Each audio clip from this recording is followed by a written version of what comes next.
Victor Vara. I love that. I loved that character when I first.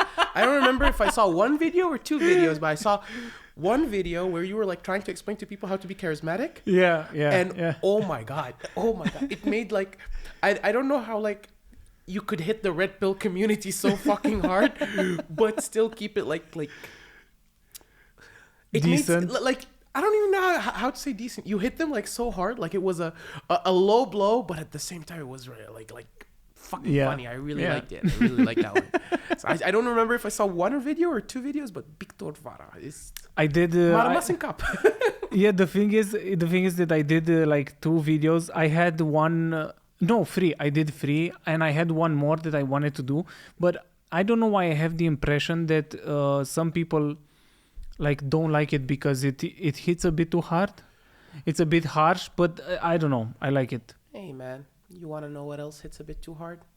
Husbands in abusive relationships. Of course. Yeah, that's true. People don't like abuse. People don't like abuse anywhere you go. if you put it that way, then it makes a lot of sense. It makes a lot of sense. Now, man, I felt like it was. Plus, I also think you debuted it in like a very spot on time. Because if I remember well, it was at that time where what was his name? That little Asian red pill kid, Sneeko. I don't know him. You don't know Sneeko? No. Good. You're one of the lucky few that get to live without Sneeko in their heads. Okay. So yeah. It was at the time where that guy was going crazy, and he was going all over like the internet, beefing with absolute everybody. So yeah, you're lucky. You don't know that. Is he kind of like Andrew Tate? He's exactly like Andrew Tate. He's budget Andrew Tate. Yeah. Just 1 second. I need to put this on mute. Please. Go ahead, sorry. Budget Andrew Tate. Yeah, man. I unfortunately there are a lot of people with this type of red pill mentality, and somehow it works. It gets a lot of attention. But what bothers me about it is that when you listen to a lot of what they say, it makes sense on paper. But then when you look at everything they do and how they do it, it's just absolute mayhem. And that's like, there's a big disturbance there in that community. Okay, yeah, we're saying all this stuff, but when push comes to shove and like actions are about what happens, you're like, dude, what the fuck, man? It's so insidious. Like, you know what? I think it happens like it comes from such a dark place, and it's so insidious and manipulative. And that's a very big problem because some things, I think some of the ideas come from a okay perspective, but I also read some of the stuff, and it's just dehumanizing most of the stuff there, and the view and the hierarchy. It doesn't matter. First of all, thank you for coming to this podcast. Thank you for having me on this podcast. People, this is an English podcast. I don't know if you noticed until now, but the main language, the main language will be English, like also the one with Greg. And it's not gonna be the norm. It's just two podcasts in English because we're running out of English-speaking comedians. That's yeah. Like in Bucharest, there are only a few. Like there are 3 more people. There's James Longshore. Yeah. Don Cooper from time to time. Don Cooper and I think Casey if she decides to like make a comeback, but that's it. Yeah, that's it. There are like 5 people who speak English and do stand-up in Bucharest. Well, there's actually quite a few open micers that come to the English open mics and actually try it out in English. And they're big supporters of the English open mic, and they're actually really, really good. Really, really good. Yeah. And how is the English open mic going? Like, as Kurja likes to say, like Bitcoin. Started out really good, then has bumps and then ups and downs. Yeah, it's just like any other open mic. Like any other, exactly, any other show. It has a community, it has a niche. So it was cool. Some nights better than others, but yeah. It's perfect. Yeah. So if you want to go and see English stand-up comedy, you can see it's Lloyd's. Now it's Lloyd's Pub. I think it's Strada Colței numărul 16. I don't know, but I will leave the details in the description. Thank you. You can go see it every Wednesday. Every Wednesday, yeah. And you can go check it out. I think it's really nice, and for the people who don't speak. Also, I think it would be weird if I went there and like if it was an English open mic, everybody in the audience is Romanian but want to see English speaking people, and also the people who do the comedians are also Romanians. I think it feels a bit weird. Oh my God, you have no idea. Yeah, it no feels idea. a bit weird if I would have to. We did it once when we did it in English for a lot of people that were just Romanian, and there's Gabriel Gerge had a joke about this, about how it was for him when he was at the Comedy Store, and it was like it was me doing comedy in English and translating it. Oh, it was absolutely.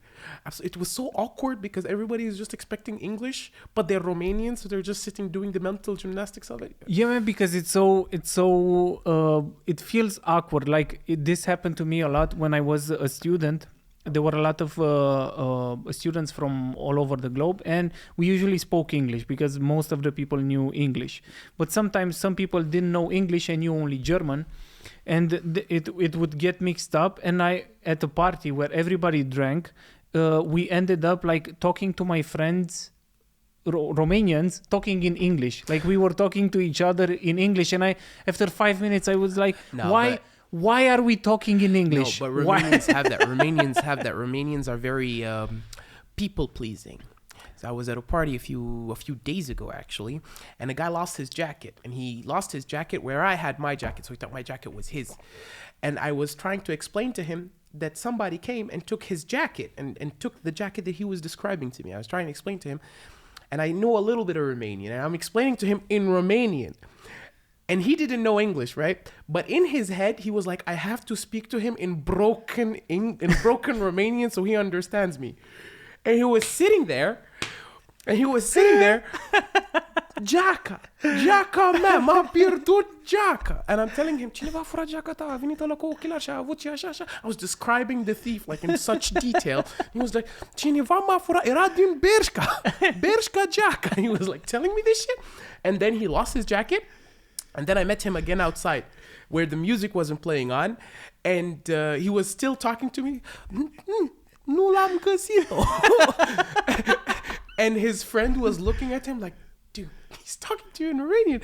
Yeah, but Romanians have that where they're always like you're always trying to accommodate for people. And you can see it in language and like, especially in language. So yeah, it makes sense why that would happen. Yeah, this is interesting. I never had that perspective before. Yeah. We have this because our parents brought us up like that. Yeah. Like anybody who's a foreigner is better than you, so you better please him. Oh my lord. Oh my lord. As you guys can see at home, it reflects in comedy too. I'm joking. But man, I find it really interesting.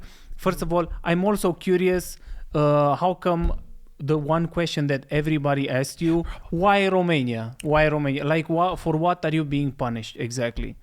All my sins in my past life. All my sins in my past life. Apparently, so what did you do? I was a drug lord in my past. What did you do in your country that you were sent to Romania? Plata o plo. Okay. Man. Contrary to popular belief, there's a lot of opportunities in Romania. No matter how you look at it, there's a lot of opportunities in Romania. At the beginning, like every classic Romanian looking to do something with his life, me too was aiming to go to Britain, to England, to the UK, to study and work. Like your aim, like you shoot at your goal, but you got stuck on the way. Like if you shoot for the moon, if you don't hit the moon, you hit a star. You shoot for Britain, you hit Romania. You know, everybody in the comment section is gonna go, one of us. Nah, man. But because I'm not a European citizen, I didn't qualify for any of the scholarships. And damn, man, you Brits, life is expensive in England, man. Life is very, very expensive in England. And the second best option at the time was university in Romania. And I came, and just like a toxic relationship, I never left. Okay, I understand. Yeah. It was one thing after another. And did you come to study what exactly? Aerospace engineering. Yeah. So ironic that a Muslim is studying aerospace engineering. No, yeah. If you okay, you said it. But I met a lot of people that came from the East, and they were all studying medicine. I come from a family where both my older brother and my younger sister are doctors, and I'm Yeah, an aspiring yeah. comedian. Yeah, I think everybody that I met, I also met some people from Syria, and they spoke perfect Romanian, and it was the weirdest thing that I ever heard. It's so weird to hear a foreigner speak Romanian because it's so rare. Middle Easterns, I'm not going to speak about all foreigners. Probably you've met quite a few here. But like Middle Easterns, for example, language is like a very, very important aspect in how we see things, right? So for example, no matter how you go to schools, everybody puts pressure on learning more languages. So if you were to go like Middle Easterns, the Syrians, they put a lot of pressure on German. If you were to meet the Lebanese, they put a lot of pressure on French and English. If you meet the Egyptians, we put a lot of pressure on English and Italian and French and stuff like that, because language is a very important aspect for us. Okay, Italian, yeah, for us the same. Like you see also in Romania, everybody speaks English. Because everybody speaks English in Romania. Because it's, I think if you don't speak English, it's like you lose a lot of opportunities. And everybody is putting pressure for you to get better opportunities. I agree with that, but I think that's just the rule with language in general. So for example, I really, really hate, when I first came to Romania, I was a stuck-up, arrogant little bitch. I had the impression that if Romanians wanted to talk to me, oh no, you have to talk to me in English, right? And the more I lived, the more I was a stupid 19-year-old at the time. And then the more I lived and the more I grew, the more I realized that it's not just English you have to learn. It's when you spend an effort to try to learn something so that you can make connections with other people, the connections you make after that, they're absolutely pure. The moments, they're really pure. For Jaka guy, I was looking at him and I was like, păi, până acum vorbeam cu tine în română. I was like, scuze, sunt bad. I was like... stuff like this. So yeah, just it's not like just an English thing, it's learning a language kind of a thing. So the more chances you get to learn languages, you should do them. And so regardless of the language, except if the language is German, not that one. Why not? It was horrible. The German language. So my brother, like every traditional Middle Eastern, was aiming for Germany at a certain point in time. And we were learning German at the time. So my brother was taking classes. So he was telling me about the A1 level exam. And he was telling me about the A1 level exam. And he was like, dude, take it with me. I was like, okay, I'll take it with you. What do I need to study? He's like, you don't need to study. It's A1. You'll be fine. Oh my God. What? You'll be fine. So he was taking classes, so he was fine, right? And I was like, dude, I'm not going to go to an exam without studying. So you want to know what I did like a dumbass? I installed Duolingo. Okay. And I stuck with it. And I was starting point. And I was really like invested in Duolingo, right? Every day I was doing like 30 minutes of intense Duolingo, right? Whatever intense Duolingo means. Yeah. Comes manzanas, donde está la biblioteca kind of shit, but in German, whatever German I knew at the time. And I was learning German. I was really, really putting an effort but with only Duolingo. That's it. Anything outside Duolingo was already too much. All right. And the day of the exam comes, the night of the exam, my brother asks me, hey man, the exam is tomorrow. We paid for it and everything was set. I'm like, yeah. He's like, did you study? I'm like, yeah, I studied. He's like, what did you study? Duolingo. I just told him everything Duolingo. And he looked at me and he was like, really? I was like, yes. I hope the questions on the exams are, I have 4 apples. Oh my God. Do you have apples? I have no idea. Yes, I like apples. No. They were like high level stuff. They were like, actually the listening was like high level conversations about directions and stuff. I know. I also took all the tests for German. Yeah. I took until I got a C1. Yeah. And it was the most horrible experience I've ever been through all my life. And we were on the metro that day, and we were going all the way. It was somewhere nearby Romano, where we're doing the exam. I forgot where. And we got there, right? So in case you don't know my name sticks out. My name is not Andrei Popescu. My name is Faris Ibrahim Sayed Mohamed Seru.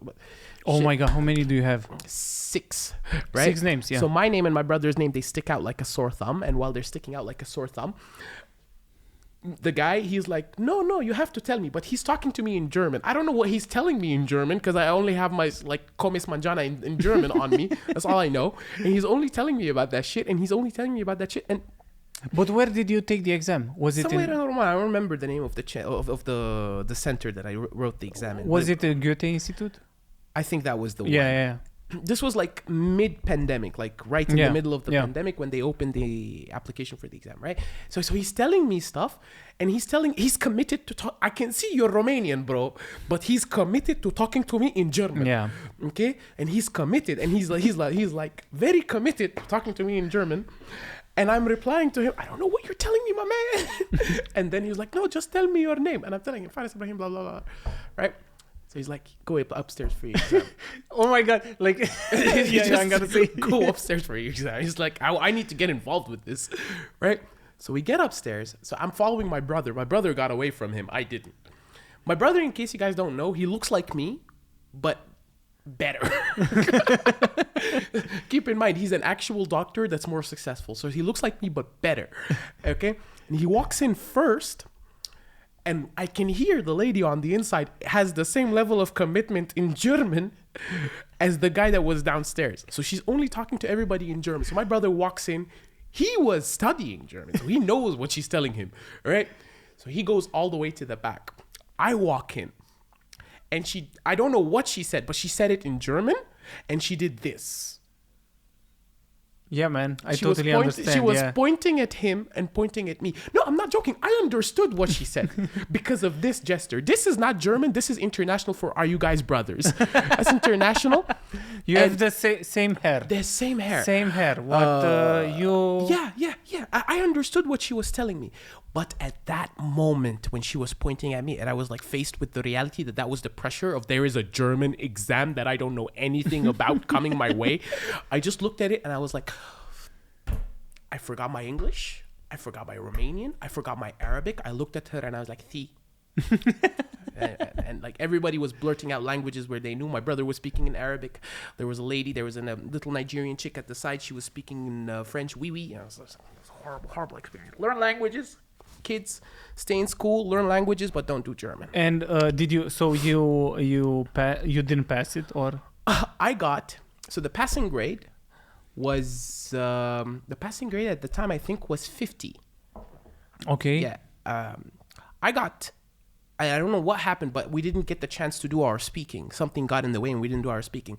So I did writing, listening, and I don't remember what was the third, but there were 4 in total. I remember what was the third in like the same 2 hours when I was at Gothia. I think I did 3 parts, and out of those 3 parts alone, I got 46.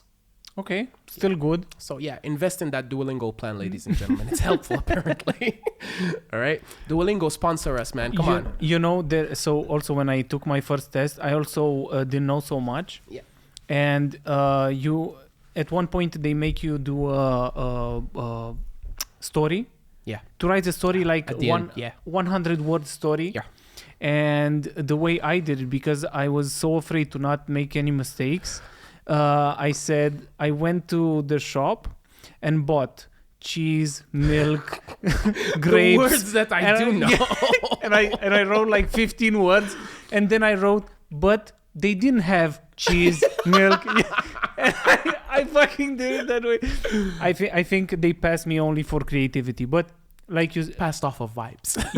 you could have also done it like that. Like, my name is, write your name, and So also those your are 6 words. Yeah, exactly. It's 6 words. Also your brother's name, No. your whole family's name, and you have 100. Guthi, if you're watching and somebody does this, now you know where the idea came from.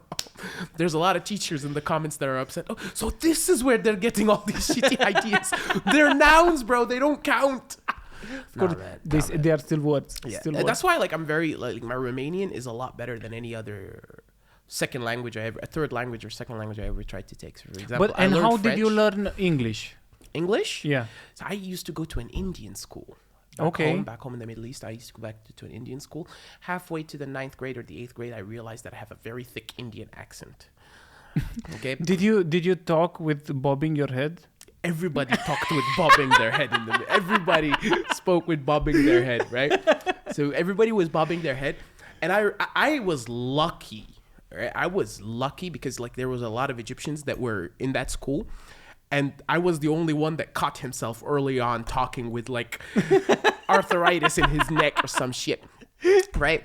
Because it sticks to you, right? When you have Yeah, that man, many of people, course, of it course. sticks to you. And I realized that shit. And when I realized that shit, I was eventually like, you know what, man? Maybe school is not where I need to be doing my speaking, right? So what I used to do, So you decided that you don't want to get out of school a virgin.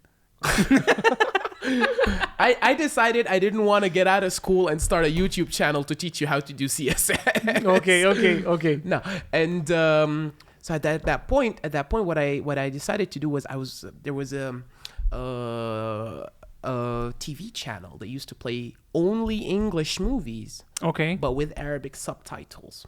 Okay. So what I would do is I would repeat the conversations, the dialogues that the characters would have, but I wouldn't try to sound like I would sound. I would try to fake talking like the But why? So what was your motivation for learning English? arteritis. No, man, it's just so. I always had this self rule where you just have to try. Okay. Just try to do better. You don't need to become better, but you needed to try. And like when I caught myself having that. Yeah. I was just like, hey man, maybe if I rest my neck, the pain would go. No, but it was the same with the motivation to learn whatever Romanian I have. Is just try. Try Okay. I thought you had like one objective in mind, like I want to learn English because I want to study in Great Britain. No. I was a dumbass teenager, man. You think I had Britain in mind when I was a teenager? Fucking hell, I was a dumbass teenager. But what did you wanted to do? Like, what was your dream to do? Like, what aspirations did you have when you were a when teenager? I was a kid, what was the age group that you would say? 14, 15, 16? Oh my lord, I had a lot. I had a lot going on in my head when I was 14, 15, 16. Part of me wanted to be an entrepreneur at a certain point because I was going to a lot of NGOs and a lot of events and stuff like that. And I liked the idea of being an entrepreneur at the time. Till now, in a certain way, I still had like some business ideas, some things that I was passionate about that I wanted to start. But then eventually I was like, you know, man, let's be a bit more realistic. What could you do? And like in my last years of high school, there was a math teacher in my high school that was straight up telling me the truth. Hey, man, look, your math is weak. You're not very good at it. But I think you could be better if you work on this, that. And he didn't get me into a passion for math, but he got me from a point where I was barely passing to the point where I was getting 7s and 8s out of 10. Okay. Which was a massive jump, right? Now that I look back at it, it was good progress, right? And I was like, you know what? Maybe engineering wouldn't be so bad. And I tried to become an engineer based on that. So, big mistake. But and do you have, I don't know, do you have is stand-up popular in Egypt?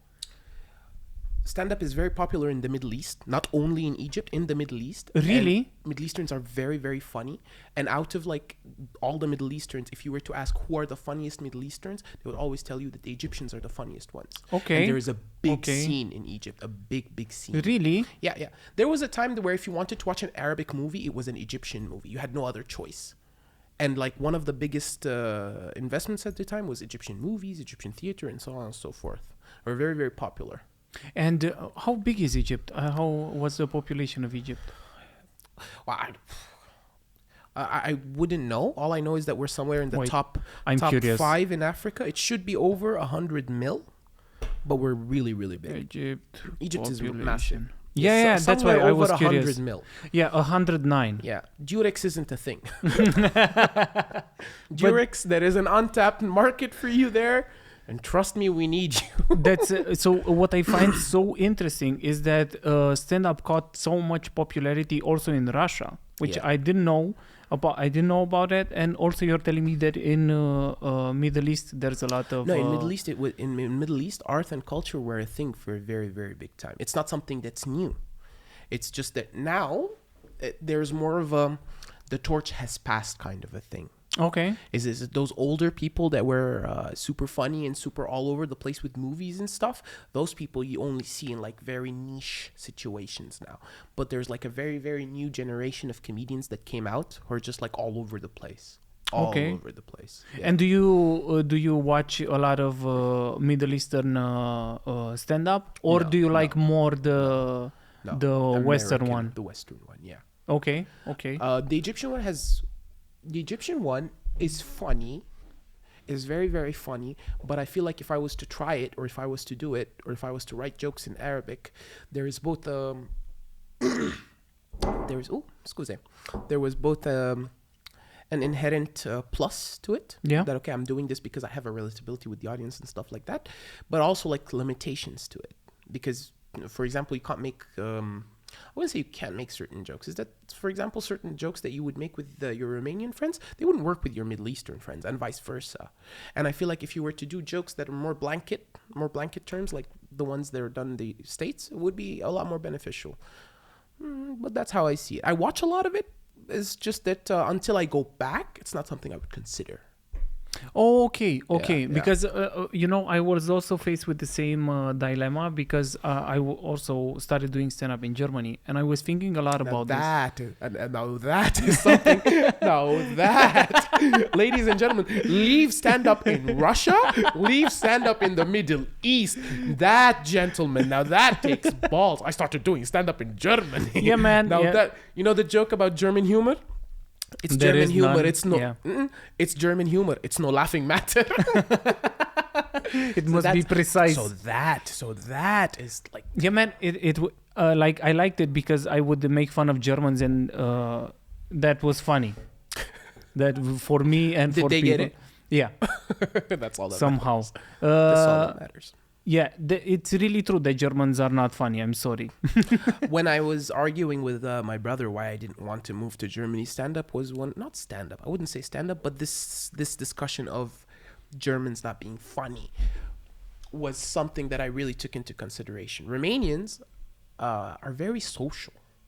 Yeah, so that's what I wanted to ask. Social. Like, what was the impact? Like, what was the cultural shock when you came to Romania? How was it the first time when you came here? What was your expectations and how it is? No, it was weird when I first came to Romania. But when I first came to Romania, I was like a 19-year-old kid who knew nothing about the world, and I had like this expectation that everybody would be somewhat grounded in the same values that we had back home, and that was a mistake. That was a really okay. Why? And like eventually I developed an insecurity because Arabic sounds like it's aggressive, but it's really not. Yeah, I know but it's really not. Yeah. For example, if I was to call my brother right now and we'd be talking about fucking melons and oranges, and it would sound like we're planning World War III. But and for me, in my head, it was also the same with Romanian. Every time I would hear two people talking in Romanian, I'd genuinely be shitting myself. Really? But how does Romanian sound to a foreigner? Now I couldn't tell you. Tell you because I learned a little bit. Greg would have been a better person to ask about the time. Yeah, but now I couldn't tell you. Yeah, but Germany, it's not stand-up, but like having a sense of humor and knowing that if I'm talking to somebody, there's a genuine openness to it. That's something that I really took into consideration when I was like, okay, man, would I be happy doing that? Would I be happy living somewhere like that? And they have all these rules where everything needs to be done with a specific metric. To a certain extent, in Germany, you're talking about Germany right now. They have everything needs to be absolutely to the letter. They don't work on Sundays. Yeah, they have, like, I also talk in many podcasts about the things that I was annoyed about in Germany, and the most ridiculous one that they asked, the doormat. Yeah. So they came to a person, my neighbor, they took her doormat, and she said if she wants to keep the doormat, she needs to get an approval for it, like a paper. Oh, my Lord. It's stuff like that. Lord, man. But it doesn't matter. I'm curious. It is so different than Egypt, for example, because everybody tells you that New York is the city that doesn't sleep. But what a lot of people don't know about Egypt, for example, is that there's a legend about Cairo. That you can stand at any place in Cairo and you will not go 10 seconds without hearing a car horn. Yeah. It is that overpopulated, and everybody's always doing something. Everybody's always doing something in Egypt. Like, it's surprising how there is no one that wants to do anything, but there's always somebody trying to do something in Egypt. Middle Easterns are like that. And that was like a big difference that I realized at the time. So you come from where from Egypt? So my father's from a place called Port Said, and my mom's from a place called Alexandria. Alexandria you probably heard of. Port Said is the place that has control over the Suez Canal. And so you didn't live in Cairo? No. I don't recommend anybody live in Cairo. It's like that movie Anaconda. It was no. Isn't it like something that you aspire to? Like, I want to go there because there are a lot of opportunities. Yeah, but I I don't like this discussion where I'd like to go there because there's a lot of opportunities. Opportunity is what you make of it. Yeah. Opportunity is what you make of it. There's opportunity everywhere you go. You just have to be thoughtful enough, look for it enough, and you have to be tenacious. What's yours is yours. Yeah, that's true. Yeah. And I'm more curious about how was it for you when you first came to Romania? Because you said that people here are more inviting to. Yeah. But you said something about values that were really different, and you didn't quite get it. At the time, yeah, but I don't think it's because of a cultural difference. I think it's because I was a young kid. I was a dumb kid. I think at the time because I've been here ever since I was 19, and that was. And how old are you now? I'm 27. 20. Oh man, you have many years in Romania. Yeah, survivor. I was blonde. I was beautiful. No, man, and that's the thing. So, now, for example, in the Middle East, staring is not a thing. Staring is everybody's considered rude if they stare. If they stare, it's considered rude. But like, I don't think it's a Romanian thing. I think it's a Balkan thing where it's okay to stare. So that was really like to stare. What do you mean to stare? Like to look at somebody like that and keep looking. And I'm not saying that. I'm not saying. Okay. And I'm not saying like looking. Everybody just looks in side eyes and stuff like that. And for somebody that wasn't used to that idea, that was a problem. It was I'd never had issues with insecurities, but at the time, because I was alone in Bucharest at the time, I'd call my dad and I'd be like, "Hey man, why are these people staring? Is there something wrong with me?" Okay, probably like I think I can find reasons why they stare at you because no, I think it's because I don't know if you know this. You have the curly hair. No, I didn't have the hair. And you look you don't look Romanian. I don't look Romanian. I think that was the reason at the time because now it's okay because there's a lot of foreigners right now. Everybody's here to see the next Mia Khalifa pop out of Romania. But now it's normal. Now it's okay. But like at the time when I was 18, 19, it was 8 years ago. Wait, 8 years ago? It's 2014. 2014 yeah, is when I left. Was when I left back home. November 11, 2014. And was it hard for was it hard for you to integrate? No, I wouldn't say so. Okay. I wouldn't say so. If somebody tells you that it's hard to integrate, I don't think it's Romania's fault. Or I don't think it's the place's fault. I think it's an individual level issue. It's just, okay, are you an adaptable person who understands how to keep his own values and to keep his own morals, but at the same time integrate with a different society and respect what they're going through and stuff like that? Then you will be able to like easily go through it. Then it was fine. Oh, okay. Yeah. But if you're like a person who's stuck up and has like so many pretenses, oh my God, Romania needs to do this and that for us and this and that for us. No country is obligated to do anything for you as a foreigner. But like if you're stuck up about it, you're gonna have a hard time. Okay. And that's what I think. It's not like Romania's fault if you couldn't integrate or if you couldn't live with it.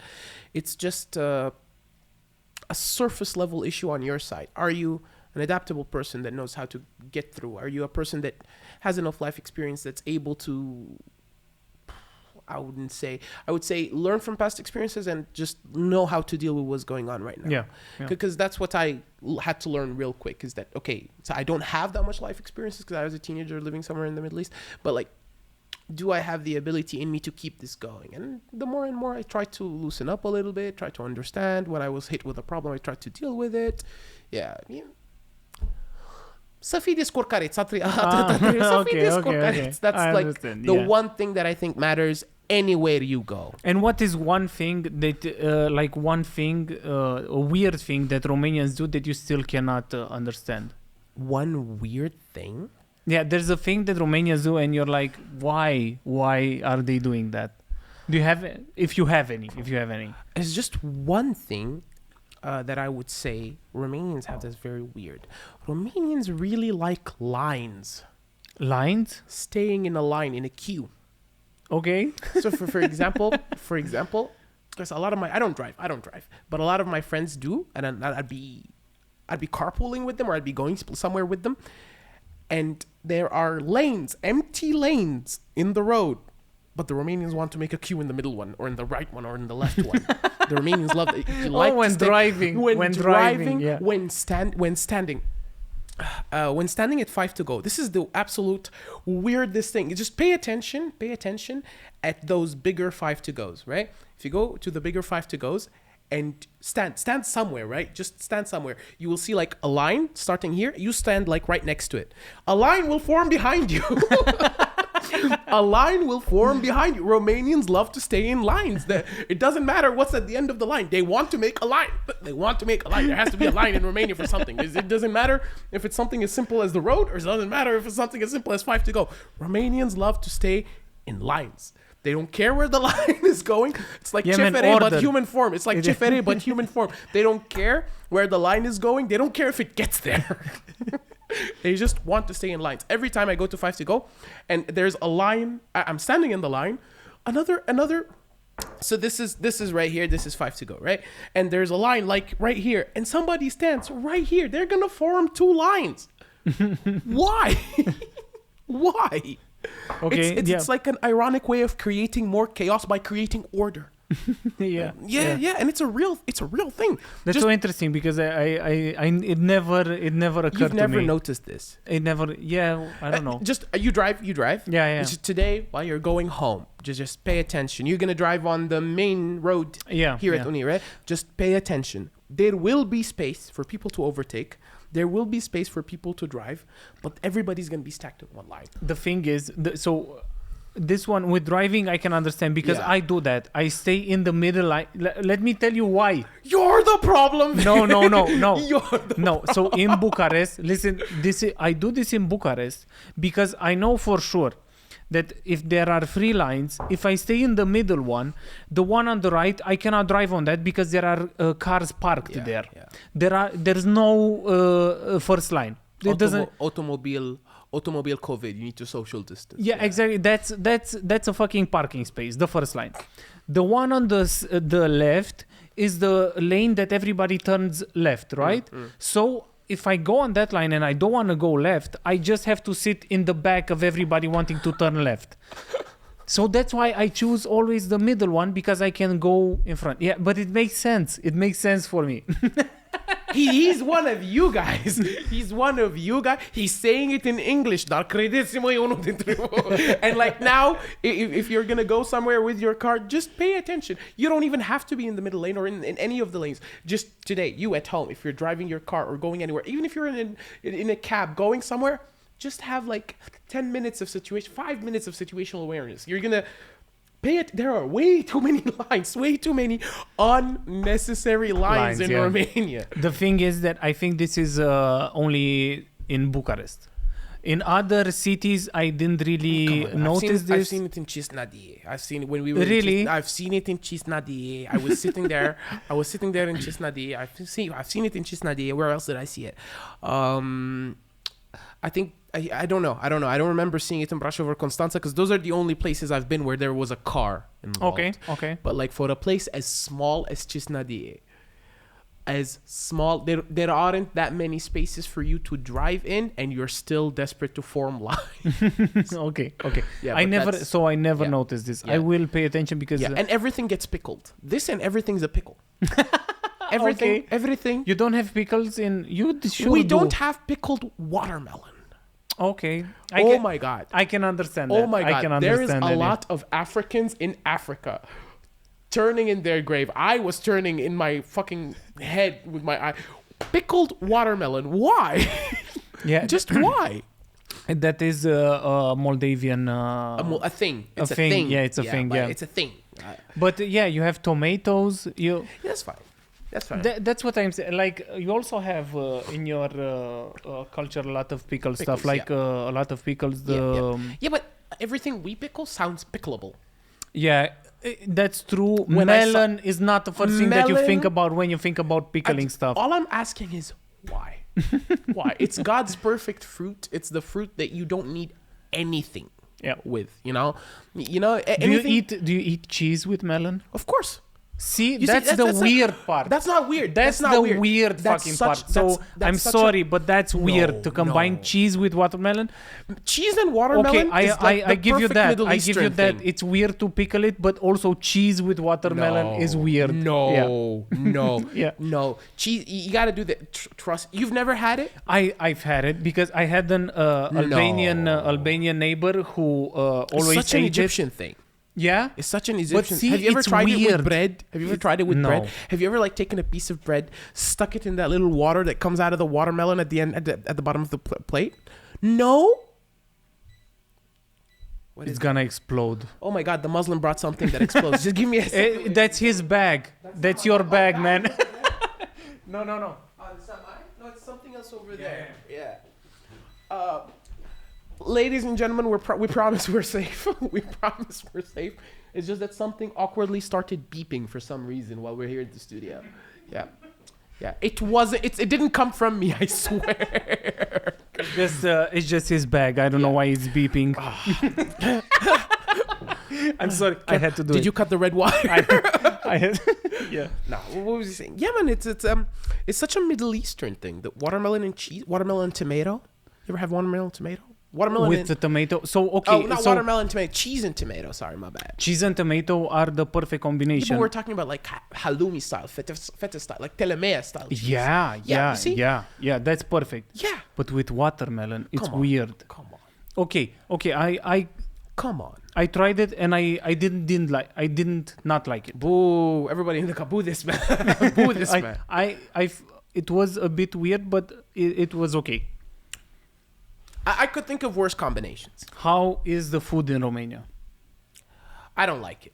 Okay. I don't like it. I understand why. I understand. I don't like I it. can understand because knowing your Middle kitchen, Eastern style. Yeah, it's Middle very Eastern different. kitchen, I know you Yeah. put a lot more passion in food than we Yeah. do. That is true. I give you that. I can Yeah, agree. but I can't. You can't really blame Romanians here because you got to think about it. At the time when everything was given to a family, it was measured to a certain level, and you couldn't go past. You had to get creative with what you had. And Yeah.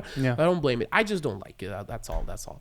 I remember that we were at the English open mic, and there was a Nigerian guy telling everybody how he really loved Mamaliga. Okay. And in the table right next to him, there was a table with like 3 Indians or 4 Indians who were like, "Oh my God, did you really just say that?" Because they took offense to somebody liking Romanian food. That's how bad it got, and like it was total chaos. And I was like desperate to try to get control of the situation. But yeah. But the Romanian food, some things I really like. I like drop. I really like drop for some reason. Okay, Don't okay. ask me why. I really Because like it's it. made with lamb.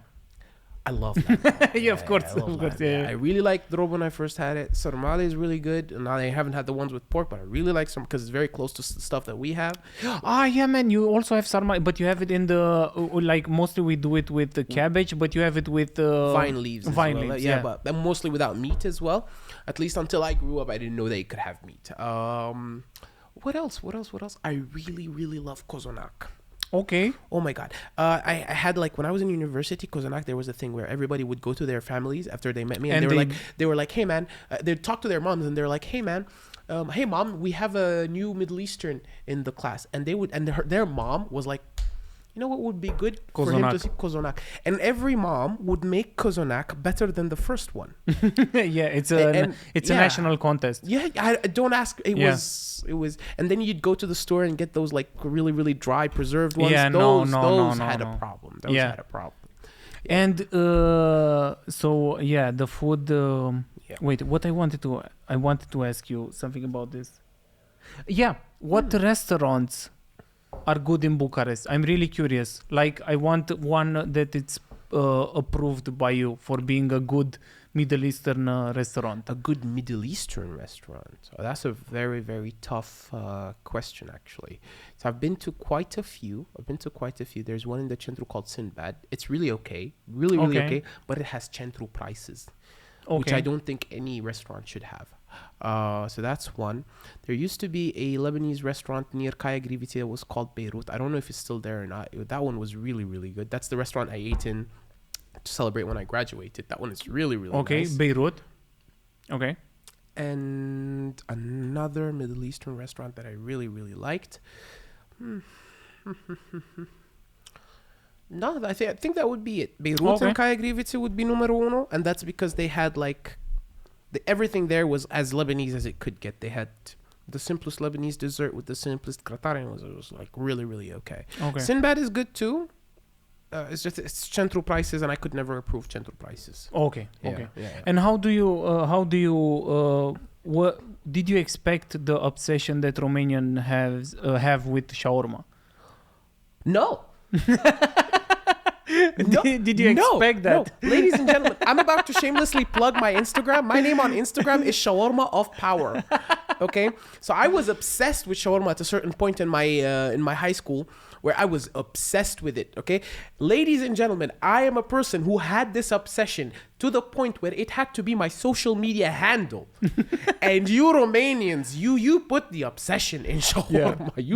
Yeah. What is the best shawarma in Bucharest? So when I first came to Romania, before Calif became Condimental or Calif Punct, that was the best. Okay, but then it became a franchise. And now it's not even half as good as it used to be. Now, if you go in Bucharest, there is a place called Effendi. Effendi, in the centro. Kasharli kebab, a classic kasharli from Effendi. That one with that. They got that oozy little cheese. I know it. Got that little spice. Shit, man. That was the most delicious heart attack you could ever have. It's absolutely gorgeous. If you go there and you don't like the food, you're the problem. Effendi. You've had it? I had. Yeah, shout out to Alex Ioniță. He rated it on his podcast, on his YouTube, Chef La Furculiță, as the best junk food of the year. And oh my God, yes. Oh my God, there's two junk foods like that I absolutely adore. One is that one, and the other one is the McDonald's double cheeseburger, and that one is really, really good. So the secret here, ladies and gentlemen, is beef with cheese. But nah, man, I did not expect this. But wow, you Romanians really, really, really like shawarma. Really. And respect 100% as somebody who has it as his social media handle. Nice. Yeah, man. Respect, man. Yeah, man. I also don't know why it's so popular, but also in Germany, they are also crazy. Well, because of the big Turkish community. Yeah. And until now, I did not eat in Romania such a good shawarma as I did in Germany. Effendi's not as good. It's close. It's close. Yeah. So why don't you describe to us the best shawarma you've ever eaten in Germany? The best shawarma was in the little town of Marburg, where I studied, at the central station, the Hauptbahnhof, the one with the trains. And there, they made everything from scratch. They made the ripie, bread, the pita. They made it in front of you. They put it in. But Effendi does the same thing too. Yeah, man. But I don't know what was in those hands, those Turkish hands. They had magic there. Because when they touched that bread, man, they did something to it. It's Turkey, when they tried to take over Romania with force, they couldn't. But apparently with shawarma, they won you guys with over. The shawarma, I don't know, man. They didn't need to fight us. Just come with that shawarma and I take. Let's talk after this. Just give me that and you take whatever you want. Let's talk after this. For now, let's just get this out of the way. Let's just sit down, eat this, shawarma, and then you can. And then we talk the politics out. You know, we will let go of those people you speared. We will give exactly. But the thing is that I don't know why the sauce, of course, was a big part of it. But you could see that it was such a small place. You're not supposed to put sauce to usturoi. Really? No, not usturoi. It was not usturoi. Usturoi? It was a special sauce. I don't know with sauce what. Sauce to usturoi is clearly when it comes to shawarma. I don't know if you guys know this, but shawarma is clearly not a classic Romanian dish, right? Clearly not. But sauce de usturoi is 100% Romanian. Very Romanian. Yeah. It's 100%. And I thank you guys, because I didn't know I needed that in my life. But the moment I started putting sauce de usturoi over everything, Okay, shout You out. don't No, eat a lot of we have tahini, pasta de susan. That is what goes on shawarma back home in the Middle East. It's okay. not sauce de osturoi. We have tomia, which is like close to it in Lebanon and stuff like that.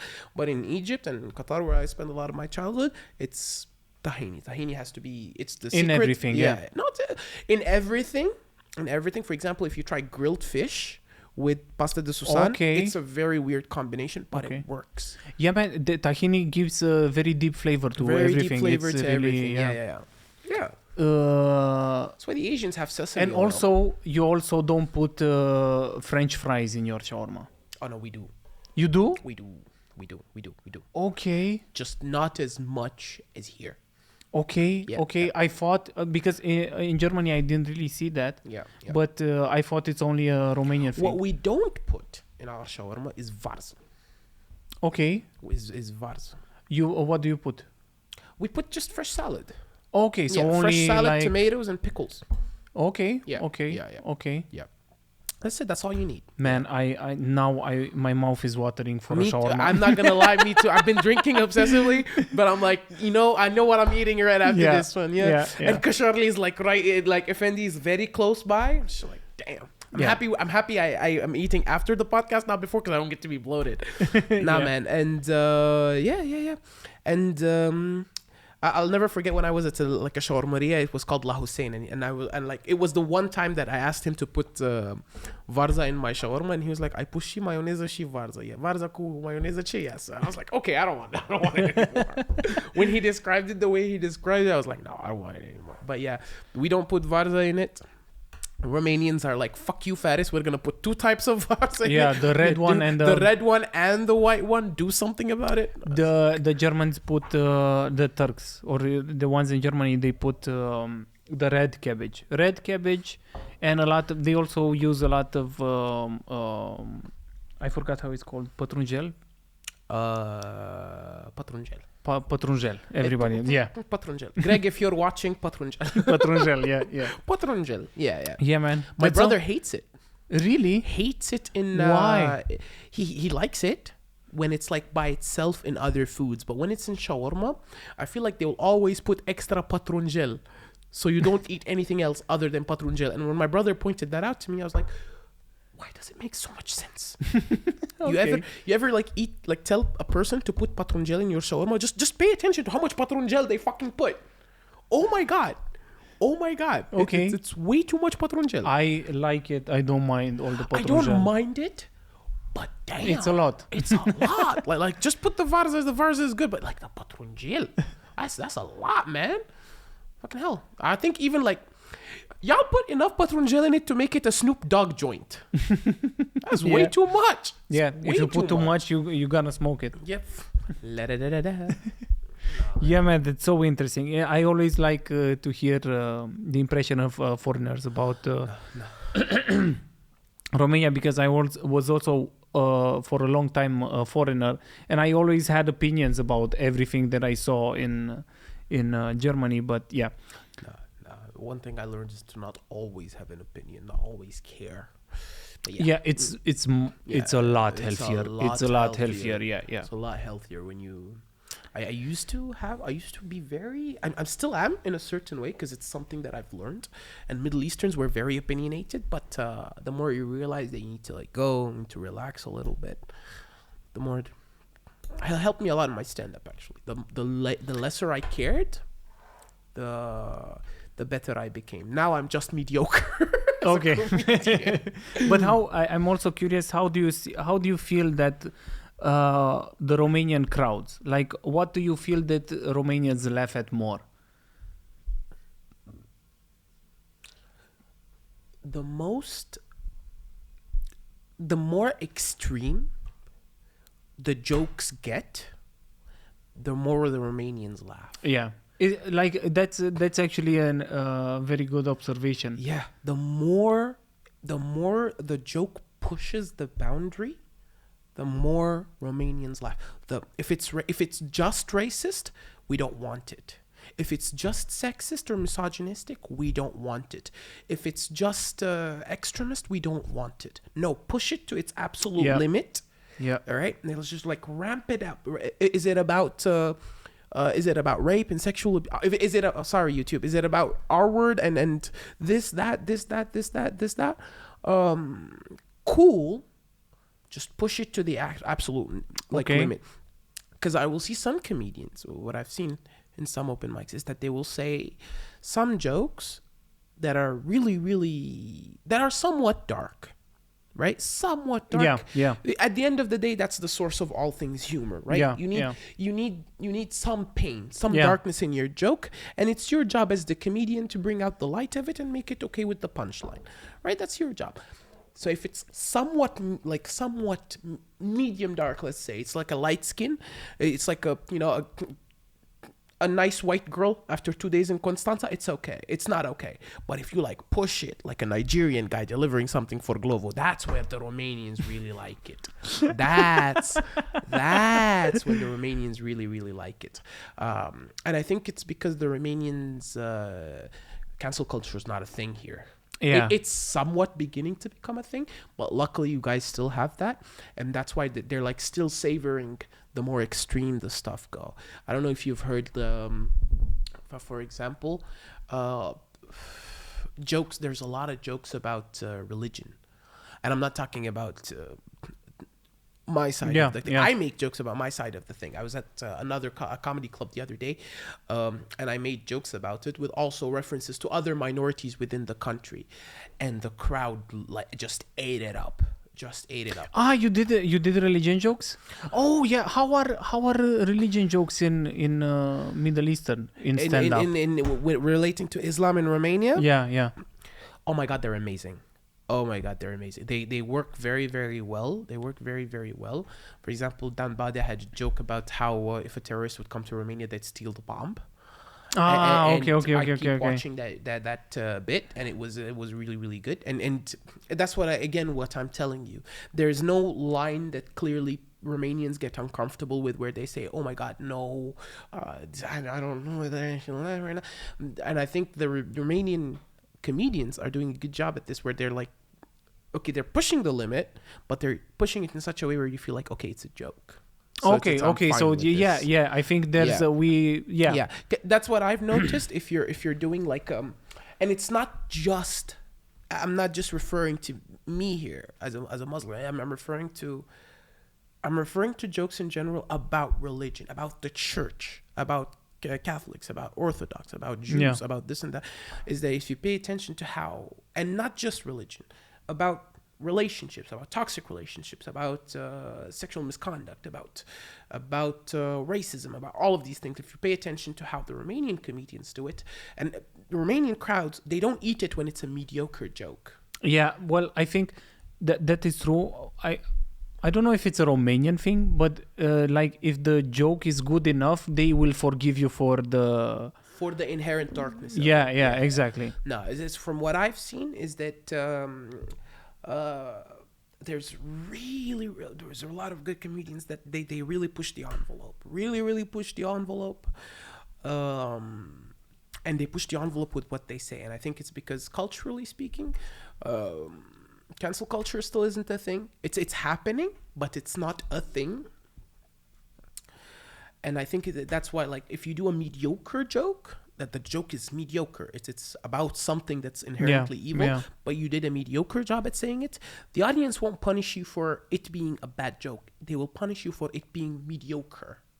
Okay. And that's what I would say is somewhat something about like I always say this, a lot of beginner comedians try to go in dark subjects, and I always say it's better at the beginning not to go in those areas, because if you don't know what you're doing, you're gonna make a lot of people angry. What would you say is a dark subject you shouldn't do when you are of let's say in Romania? So let's just play an imagination game, right? So you're signing up tomorrow for your first open mic.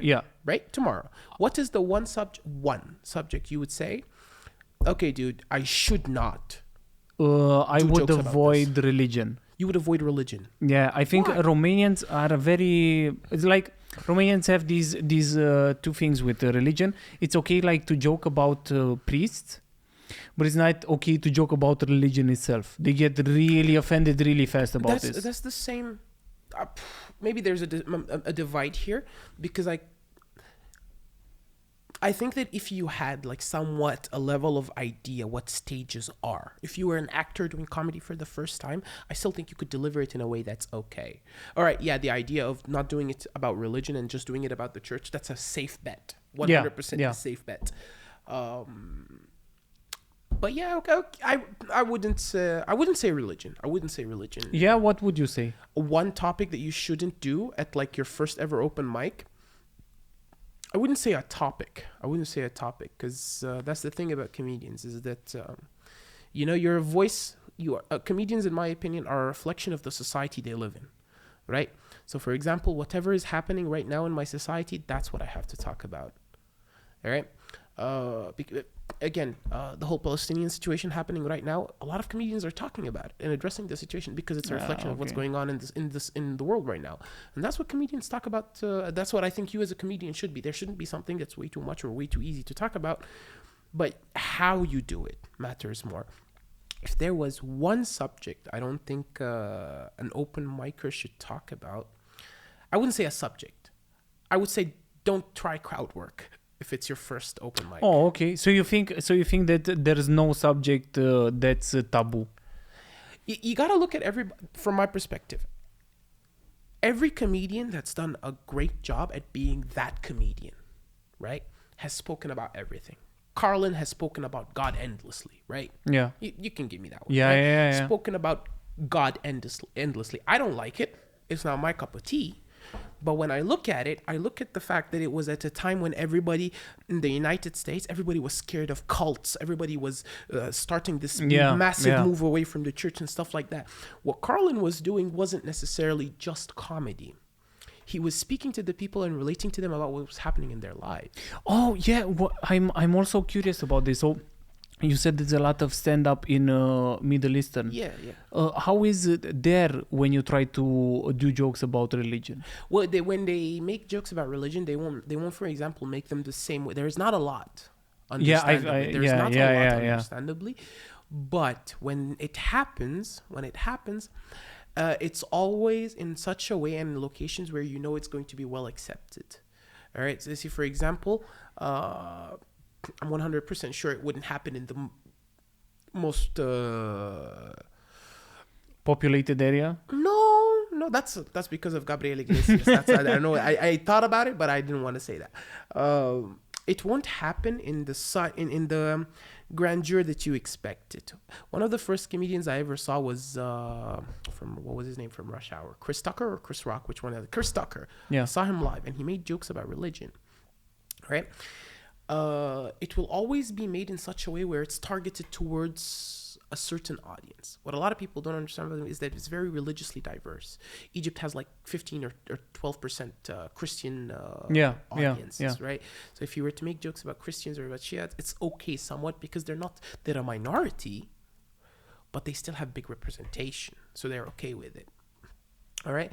On the internet, for example, it's ham. Everybody's joking about everybody.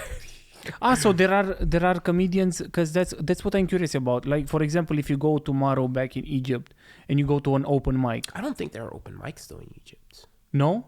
I don't know. How do they start? I don't know. I haven't looked it over. All I know is that there are comedians who book out these big ass shows and these big ass theaters, somewhat like. For example, if you would go there to an open mic and you try a religion joke, what would be the atmosphere? Heavy, right? Yeah. Heavy. Because you're again going back again to the same battle that you're doing again with the Romanian audiences, where it's okay to make jokes about the priest and the church, but not about the religion. So it's somewhat the same there. Because for us, like, that's what I feel now in Romania. Religion is really taboo. Like, I have some jokes about religion. Yeah, and they're good. Yeah, thank you. I've heard them at the open mic. Thank you. Anytime. Don't you have I have a show. One-man show? Gânduri Intrusive? Yeah. There's a one-man show. Where is it happening? Le Croc? No, it's at Lloyd's Pub, yeah. It's happening at the same place we host the open mic. I've seen this show once when you've had it at Gambrinos. Yeah. I think it was you and Vlad Oltanu. Yeah, but it was not at Gambrinus, another place. I've but seen this show. I've seen the jokes he's done there. If you've missed this show, you should go watch it. He has jokes about religion in this set.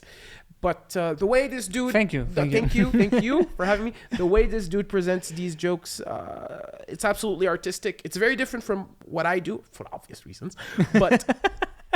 But the way he does it, he's a master at his craft. Thank you, man. I really appreciate it. I saw the post. I really want to come. It's just I don't know the dates. But it's on the 14th. I also announced it. It's on the 14th. Also, you have to go wherever you see Fares. You need to see him. Please don't. He's no, please don't. His amount of energy. Thank you. Support your local artist anyway. You could. Thank you. We'd appreciate that. But yeah. But yeah, man, that's what I. Sorry for interrupting. But that's what I wanted to say. That I really believe in this taboo, like when a comedian should, touch where you're not allowed. And that's why I like to do. I go into those areas. It's your job. It's your job as a comedian. And also, the thing is that I feel that it's also interesting when people are pushing back, because if you go into a crowd and they don't push a little bit back, how I feel it. I need a little bit of pushback so I can feel that there's something happening. Really. Yeah. You know, when everybody agrees with me in a show, I like it. But if I really want to like it, I need some pushback from... Yeah, but do you really think that for somebody to laugh with you, they really need to agree? No. That's what I'm saying. Yeah. It doesn't need to be... For example, I wouldn't call it pushback. I wouldn't call it pushback. Okay. But hey, right? We're going back again to the fact that the comedian needs to touch on these subjects that are going on around touchy subjects, him, right? When you touch on them, you're in a way saying the things, you're in a way of voice saying the things that maybe someone out there is thinking. It's up to you as a comedian and how you say it and how you do it to make it interesting. So I don't know if you've seen my skydiving joke. It's something that I do all the time at some of the shows. You haven't. I think I know it. I think I know it. Yeah. All right.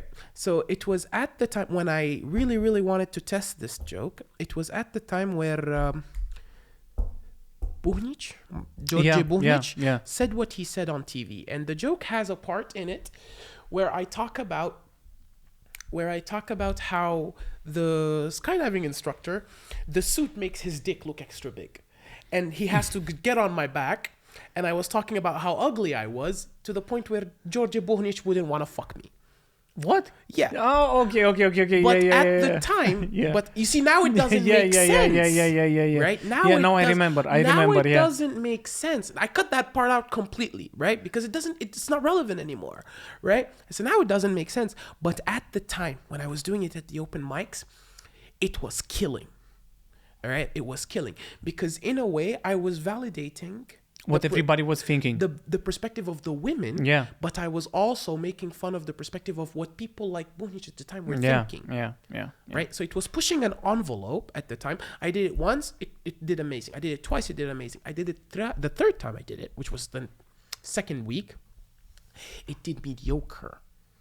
Yeah, because people that's the risk. That's the risk when you choose a topical subjects. Is that it's funny for a bit, but then you go like, oh, okay, now I see why it doesn't happen. So that's why I cut it out at the bit. I thought I had something there that I could add to the joke to make it like like Bill Burr would say, a laugh in there somewhere. Yeah. And I added it at the time, and it worked at the time, and it was cute at the time. But now, then you realize, okay, let's stick to what's funny and what actually you feel like is a real joke. But that's what I'm telling you, is that in a way, it's your job as a comedian, is that you have to say the things that everybody is singing. Okay, so there's music that does that quite often, right? But that's one art form, and stand-up's a completely different art form. Both invoke emotion in a certain way. Yeah, of course. But only comedy can has that power to invoke a positive feeling out of a negative thought. Yeah, I'm not sure if it's the only one, but... what would you say would be the other one? To get a positive feeling from a negative one? From a negative thought. A negative idea or a negative word and you get a positive feeling out of something you say, or the art form that you point out of it, what would you say is the other art form that has this power other than stand-up? Well, I think also music can do this. Really? Yeah, like you listen to something sad, but it makes you I feel... get sad. Yeah, but it makes you feel good in a way. No. Or melancholic. Like No. there are some parts of feeling, like if I listen to a song that I know it's sad, I know it feels sad, but it's also good in a way. No. I listen to sad music specifically. I don't do it so I can feel good. I listen to sad music. I don't validate my feelings. I don't validate my feelings. Okay, I got that from my mother. no. I get it from I got my hair from my mama. No, I don't validate. That's why I do. That's why I try to do comedy, because I'm trying to run away from my feelings. Right? I don't validate my feelings ever. Oh, okay. Right? So I listen to a lot of hip hop, trap, and stuff, like, not because I'm brown. Okay, I listen to a lot of that stuff. And but I don't validate my feelings. So if I'm listening to sad music, or if I'm listening to somewhat slower music, it's not because I want to feel good about it. It's because I want somebody to tell me, hey man, it's okay to feel this way. Feel this way for 3 minutes, 4 minutes, 5 minutes, as long as I'm listening to this song, so that I know that it's a normal emotion to have. Isn't that validating your emotions? It sounds like validating, like okay, yeah, but okay. what I'm telling you is I don't do it. Oh, okay, I need an okay. external factor to like tell me, hey, it's happening, it's good, just let it happen. Okay. It's like rape. It's like anal rape. It's happening, just let You're raping yourself with emotions. Yeah. Okay. What was his name? Jimmy Carr. You know how his joke about stopping rape? Just don't say no. Oh, okay. Oh my god. Yeah. Oh my god. Yeah. Yeah. So that's how I do music. I don't think music, from like a negative thought, it can invoke a positive emotion. I think the only art form that can do this is truly stand up. Yeah, I can understand that. It could be, but I think anything can do that. Like, true, it does it in a very visceral way and in a fun way. I can agree with that, but I think there are other things that can also make you feel emotion. Yeah, there are a lot of art forms. I think art does that. I think art in general takes something bad and turns it into something good. In general, I think every form of art... I can concede to you this one point, but don't you think that stand-up does it better than any other art? For laughing, yeah, for sure. No, we're talking positive emotion, because there are times, because a friend of mine once told me this: if you're in a stand-up comedy show and you think that everything the comedian says you're going to be ha ha ha ha, no, it's not necessarily true. Maybe sometimes you're just going to be smiling because you like what's being said. Yeah. So that's why I didn't use the word laugh. I said positive emotion. But so what I think is true about stand-up is that I don't think any other form of art, when you go into a show, like a public show, with a lot of people, and it brings out from you that hysterical laugh. I don't know what art form does that. Theater Does that. I'm speaking about the theater that I've been to. Opera does that to me from sometimes. Really? Yeah. It makes you laugh so hard? I've seen, oh my God. Have you seen the Nutcracker in opera? No. It's hilarious. I never went to opera. I've been to opera twice.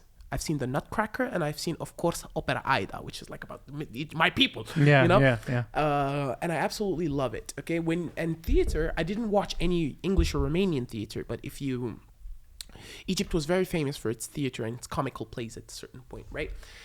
And there is always a moment, there's just millions and millions of views on YouTube where they have all these Egyptian actors where they break character and they're just talking to each other as the actors. Okay. Or talking to the audience.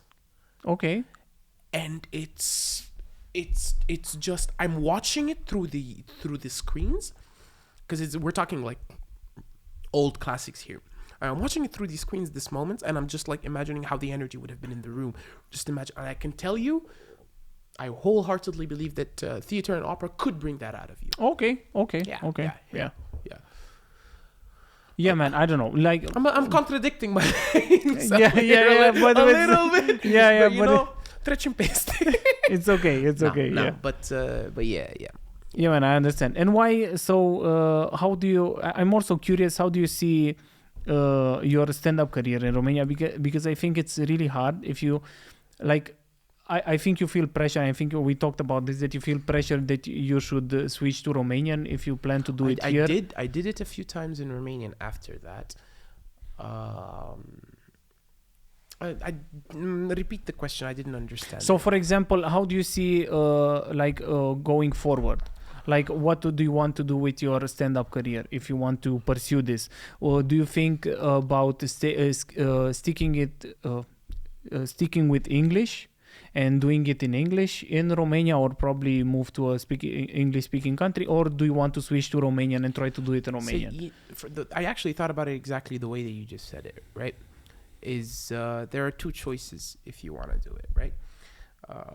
If you do it completely in English in Romania, you're gonna be okay, but you're gonna be just that okay. Yeah. Right? You're never gonna be wow. You're never gonna be great. You're never gonna be Teo. Yeah. You're never gonna be Teo. You're never gonna be Sorin Părcălap. Yeah. If you do it in English, you're gonna be wow. You're gonna be ha ha ha ha ha. And you're going to have people coming to your shows, and you're going to have people seeing you. You're going to have a show at Sala Palatului like Jimmy Carter or Daniel Sloss like they've had. Or what was his name? Louis C.K.? Yeah. Where you're going to have people showing up. You're going to be great. But you're not going to consistently have shows and to the point where people always want to come see you. If you do it in English. If you do it in English. You're going to have a continuous battle, and it's going to be... it is a rough road, no matter how you look at it. But there is an added... hurdle for you there. Okay. Right? Because even when I do stand up in English, or I do it in Romanian, or I do it in Engleză, I still have trouble with the words because my mother tongue is Arabic. I always stammer. Yeah. Now if I think about it, you have you're not in your native tongue. Yeah. So there's always gonna be that barrier. So if you do it, it's a niche. It has a market. But at the same time, do you really want to be just average, even if you're in Romania? No, you always want to be the best where you eat. The best. But do you think so? If you do it in English, you think it's gonna be you're stuck with being average? Oh God, that's a good question. God, I haven't thought about that. Because I don't think that the language is gonna stop you for becoming... I'm thinking about it from this perspective, right? How many locations that have 200 or 300 seats are always going to be fully booked with English comedians? In Romania, not many, yeah. You see? And that's... Okay, so I have places that are 40, 180, 100 that were fully sold out a few times, right? Cool. But if you don't have... a few every once in a while, are you really developing as not as an English or a Romanian comedian, as a comedian? Are you really developing? But I see it this way. So for example, if you do it in English, you're not constrained by the borders of Romania. You can go to whole Europe because you can but physically I'm here. Yeah, but you can get a flight with like 15 euros and go to... Yeah, but then again, I'm not a Romanian citizen who can just enter any country without a visa. Yeah, I didn't think Dragoș about that. Comedy, Radu Isaac, Luana Matei, Patrașcu, I forgot his first name. Yeah, because they are doing this. That is what they do, and it works amazing for them. I opened for Dragoș Comedy. Yeah. And it was super, super beautiful to watch him work, because he has his show cut to the absolute. Everything's timed out. Everything's done perfectly when he does his show. We were supposed to open for him, and he has a rule: you get 7. You don't get 5. You don't get 10 minutes. 7 minutes. And I really love these rules. Okay. I really love these rules. Comics Club used to have an open mic that was open mic timp surpriză. I know. My favorite open mic ever, because you draw a paper, and if you have 1 minute, 5 minutes, or 10 minutes, that I believe is the true test of you as a comedian, because it doesn't matter what your jokes are or how you did them. If you're a good comedian, you can make people laugh in 1 minute, 3 minutes, 5 minutes, 7 minutes, 10 minutes, 15. Doesn't matter. You're funny in any time you're given. As if you're funny, and that's why I loved that open mic. And then Sorin Părcălap, I saw him on TikTok, and he was like, he was talking about other comedians and how they would say, I have 30 minutes. And Sorin Părcălap would tell them, take those best 30 minutes and do them in 10. And do them in 10. Sorry. Yeah. And do them in 10. And that was some of the best advice I've ever heard. Yeah, like Because cut you a grease off your material. Yeah. Cut all the useless stuff. And this is something I still struggle with. So when I hear them say that stuff, it's pure gold when it comes to advice for comedians. So when I saw Dragos Comedy at the time, he had his show cut to the T, where he does 7 minutes and then 40 minutes of jokes and then 30 minutes of crowd work. And if there's more time left after the crowd work, he will do another 10 to 20 minutes of jokes or whatever he feels like doing at the time. And I saw what he had to do. And I saw what it really means to break borders in comedy. So if you're watching this podcast and you ever get the chance to watch Dragos Comedy, or Radu Isak. Yeah, he's my favorite. I love Radu Isak. He's the best. Radu Isak. Yeah. He had a joke about economy. Man, and I watched that joke, and I watched him do that joke on Instagram. I looked at myself and I was like, what the fuck? How stupid was I that I never thought about making a joke about the economy that's this fucking good? The thing is, I something that I don't understand. Like, I watched his special. I recommend everybody to watch his special. Yeah. I watched his special and I was like, why is this not on Netflix? That is fucking Netflix. And he's a very good guy with his special. You can get access to it for €2. Yeah, and now it's for free, I think, on YouTube. Wouldn't. I don't remember. Man, but I paid really... the €2 for it. He was there at the first ever English open mic we had at Club Naoshno. Radu Isak and Bogdan Nonik are proof that experience triumphs language, because they do it in both, and they're good in both because they know what they're doing. Not Nonik. Radu Isak and Bogdan Nonik. But he does it only. Nonica does it only on Romanian. He does it in English. He comes to the English open mic. Really? And he destroys every fucking time. Really? I didn't know that. Oh my god. Nonik is a mystery. Ladies and gentlemen, if you get the chance to watch Bogdan Nonik, watch Bogdan Nonik. He's an animal in his stand-up, and he's an animal physically. But he comes to the English open mic all the time, never misses a chance. I didn't know that. I always think I know Nonik, but he keeps appearing with new stuff appearing. Yeah, something you didn't expect. He's like an STD. He's like a spy. I think Nonik is a spy. That's what I think. Have you heard him speak? He sounds like a spy. No, but ladies and gentlemen, if you ever get the chance to watch this guy, Bogdan Nonik, in action, it doesn't matter. Just go. To any of his shows. He's also doing shows during the country. English, and he's really...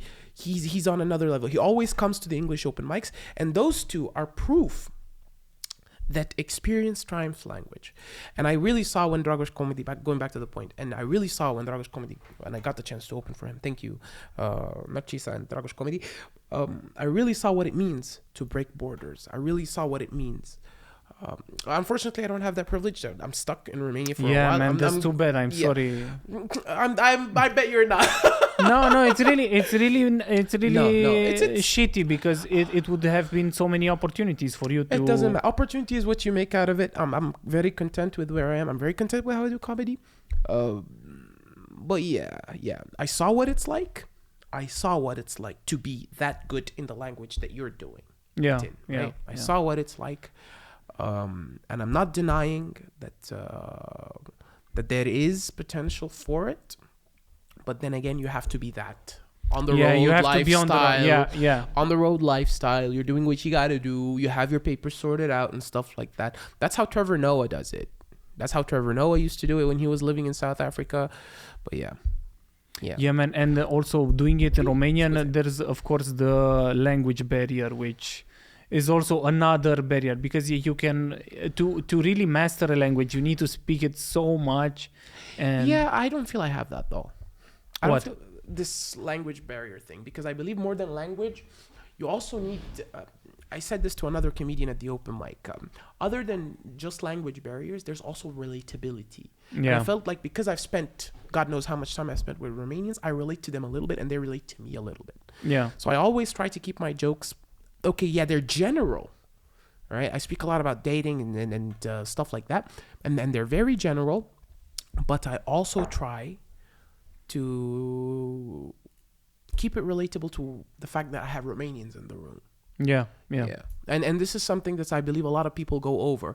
A lot of people will say, okay, references have to be there that people understand. Okay, references are cool, but don't go too far into the references where people are not relatable anymore. Where people don't relate to you anymore, right? Everybody understands the references about everything. Everybody understands the references about jokes in Vaslui. Everybody knows that. right? Yeah, but how many people have been in Vaslui? If you're in a room with 100, Very few. Exactly. I've been to Vaslui. If you're in a room with 200 people, and out of those 200 people, 199 understand Vaslui jokes, yay, you got a good laugh. But that one last guy who's been to Vaslui, he's gonna be laughing his ass off. So you think that it's better to talk about subjects that are more relatable instead of like, for example, like I see it, you have two options. Like you could talk about relatable subjects that you know that people can relate and everybody understands, or something that you are really interested in spite of the fact that it's not so relatable. I think, man,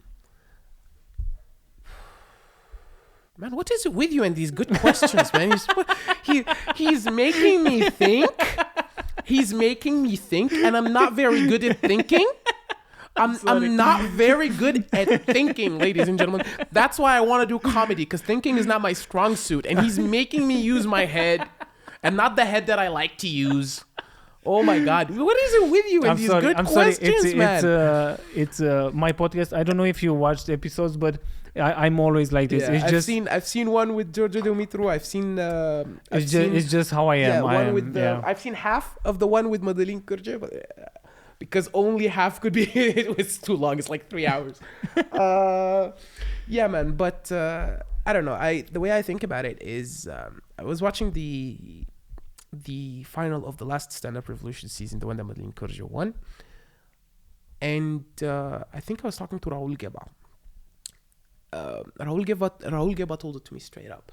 I see a lot of comedians come up and they talk about social subjects, all right? And he came up to me and he didn't come up to me. We were sitting there. He was drinking. I was judging everybody in the room.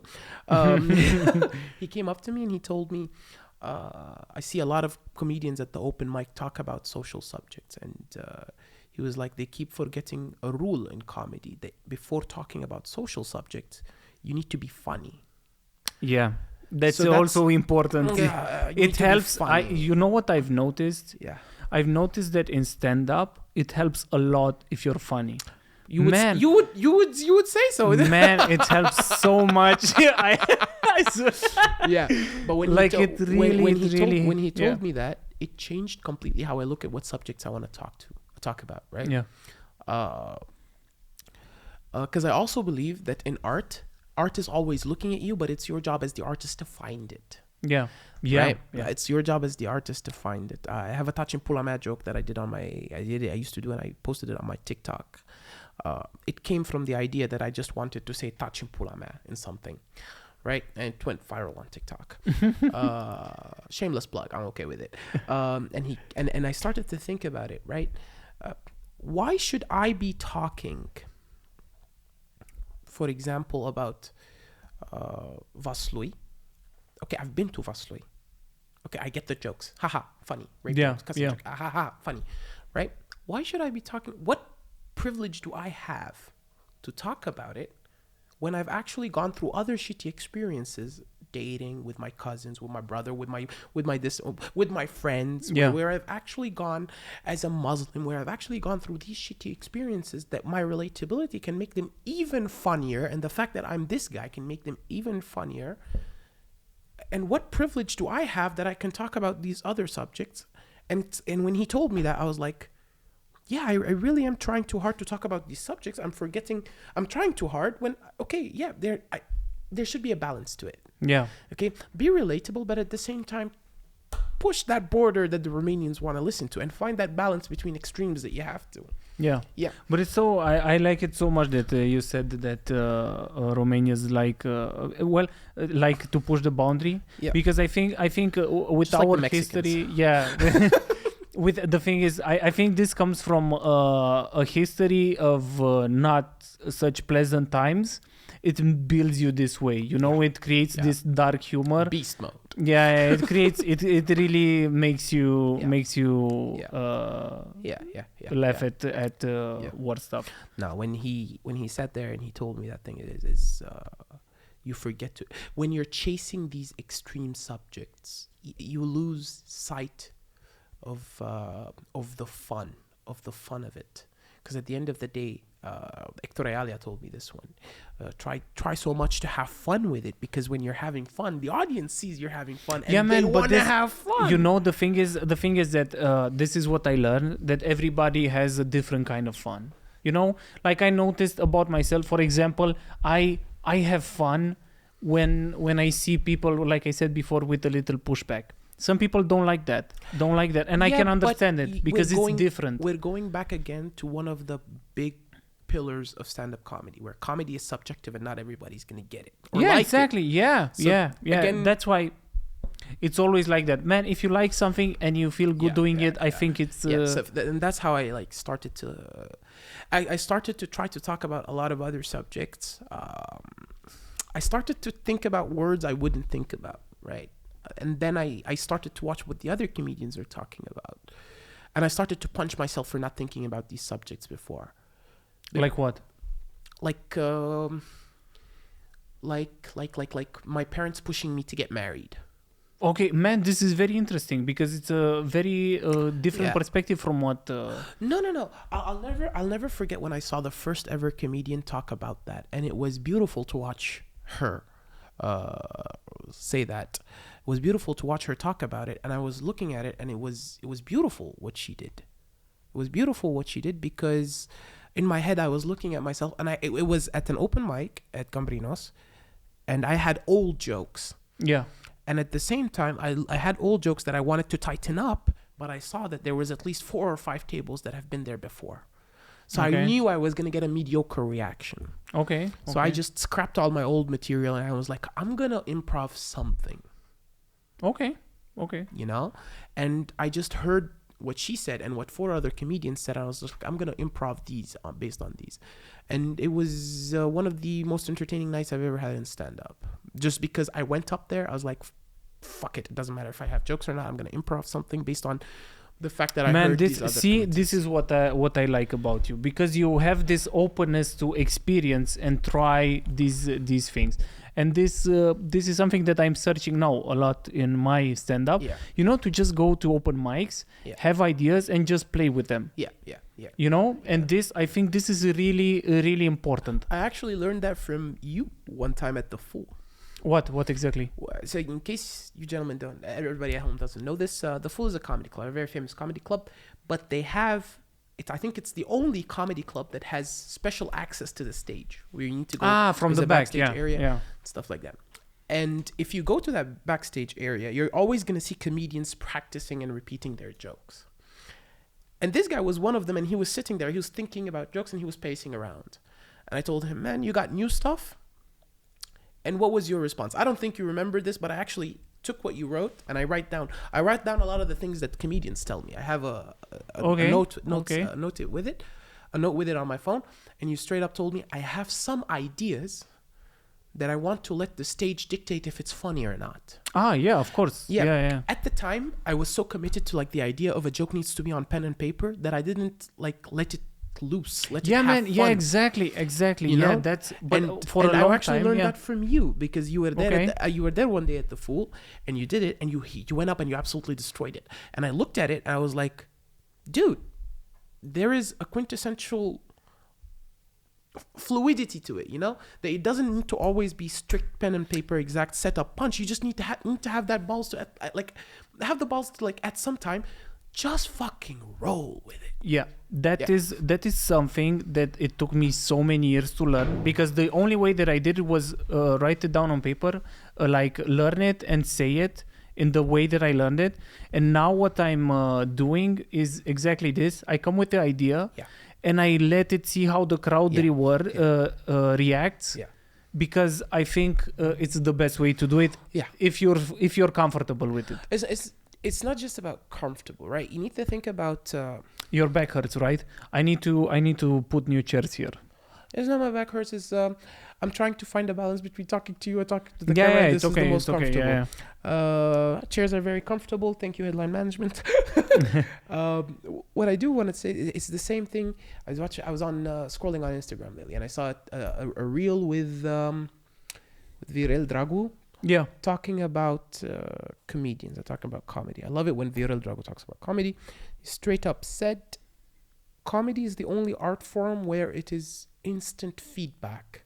Yeah. I said / did something. Ah, ha, ha, ha, ha, ha. Okay, cool. So when I take it up on stage and I try, is there an instant reaction, an instant feedback just based on something you said? At times when I try stand up in Romanian, I will say, because I didn't learn Romanian, right? So I think the words are pronounced a certain way. I'll fuck up the word. Yeah. Yeah. And it's funny to watch a Romanian try. The women think it's adorable to watch a Romanian speak the language, so they laugh. A non-Romanian speaker. Non-Romanian, Yeah. sorry. And they laugh. And that's something that I find absolutely beautiful about stand-up, is that there's always an instant feedback towards what you say, whether it's working or not. And I saw Viorel Drago say that about it, and then I realized, yeah, that there is that. And at times, you just have to roll with it. Just have fun with it. See where the stage takes it. See where the audience takes it. Yeah, and that's something I take to heart. Something that I think every comedian should try every once in a while, to just look at your jokes, hate your jokes, scrap them, and just listen to what everybody else at the open mic said. And Scrap just them try. and then shoot yourself. That's the only positive thing. There are other ways. Take your jokes, look at them. Yeah. Realize how shitty they are. Then go and jump off a bridge. So I don't need to tell comedians to realize how shitty they are. We know. We self-harm at night, man. Nobody goes on that stage without mental health issues. Spare the audience from your shitty jokes. Just fucking dump them. Yeah. Just stop. Stop it. Stop. Get some help. Just don't. Every comedian, I think every once in a while. I'm not saying crowd work. Crowd work is a different animal. All I'm saying is, if you're a comedian, you feel a rut. Eventually, you feel a rut. You get writer's block.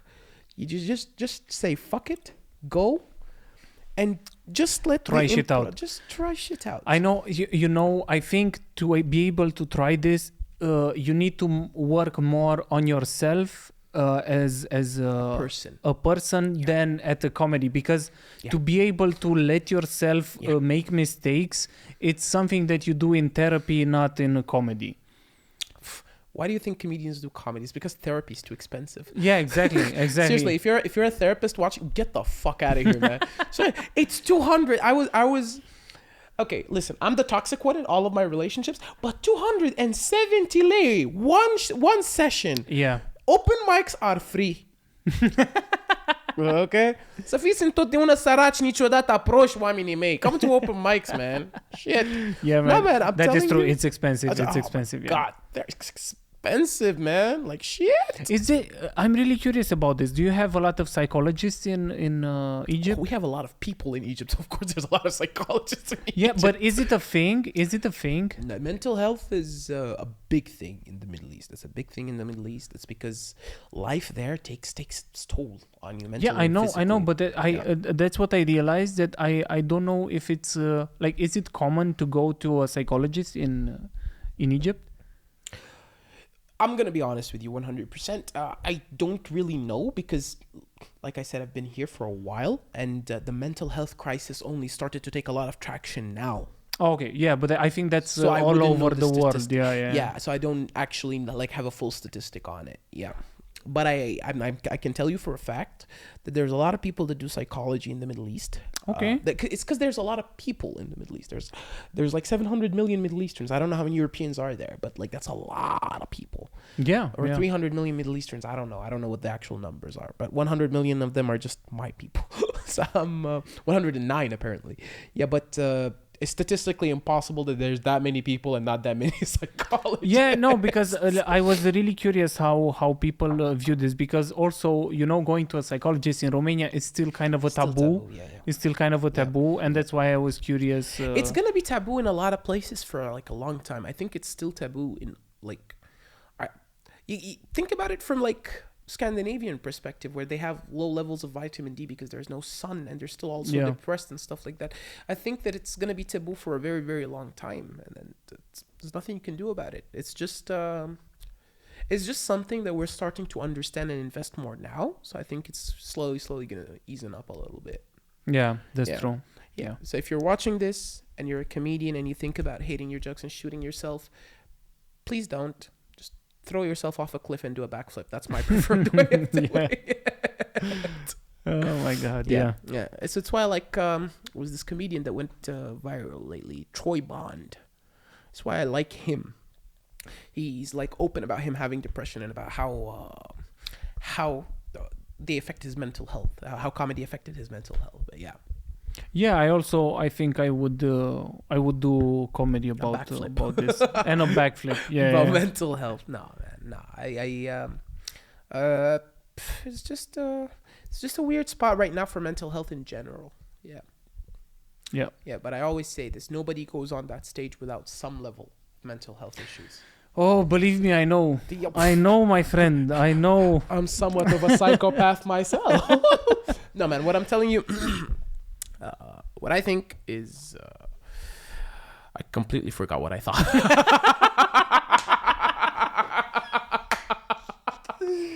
Oh my God. I had this moment where I was like getting off my chair. I was so smooth with it. I was like, Yeah, I even my voice got thicker a bit. I was like, I think I was really invested. I was like, he's gonna say I something. was really invested. He's But gonna I say was really he's gonna say invested. something Oh, my important Lord. right I now. was very invested, and I was like, "Fuck me, I forgot, Oh I my forgot." God. And I brought that like whole Middle Eastern knowledge vibe to it. I was like, Yeah, man. I I think- know.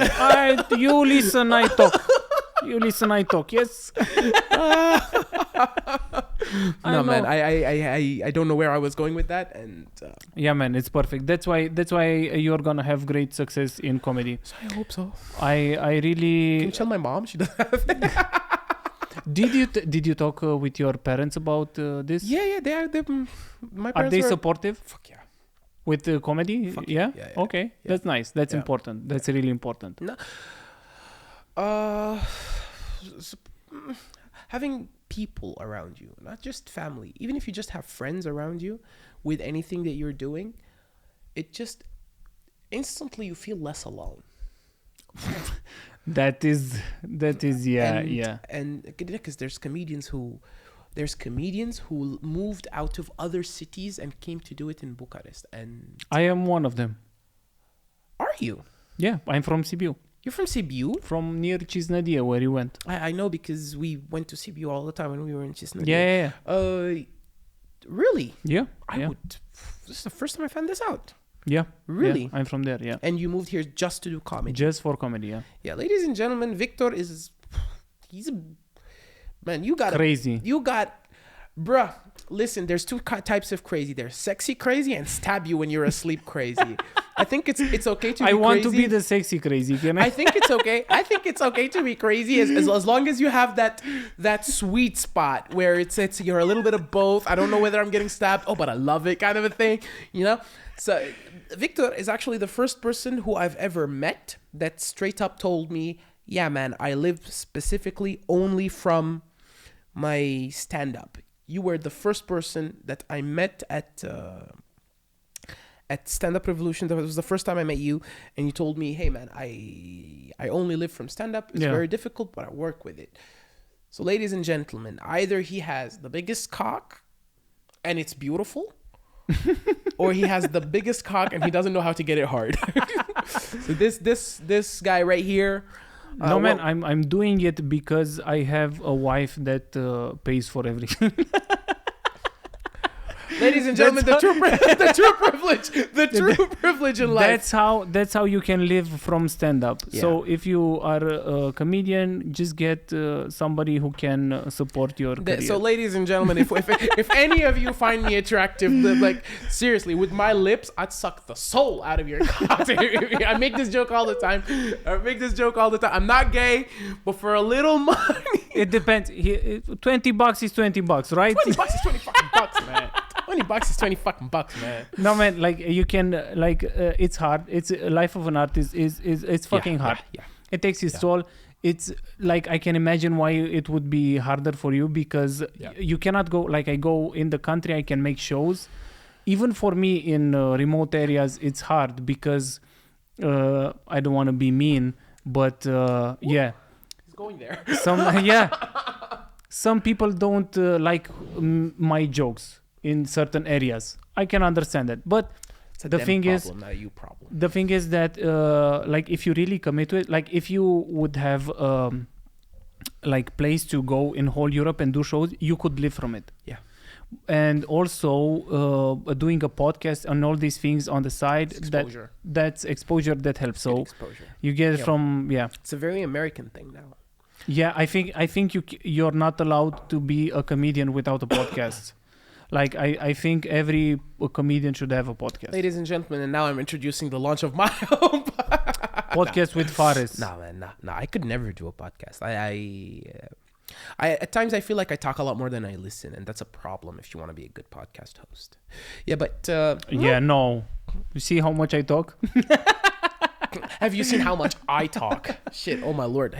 You've had Middle Eastern roommates. They talk all the fucking time. We talk all the fucking time. Yeah, man. Like a lot of times, like I got along in when I was a student with Middle Easterns a lot.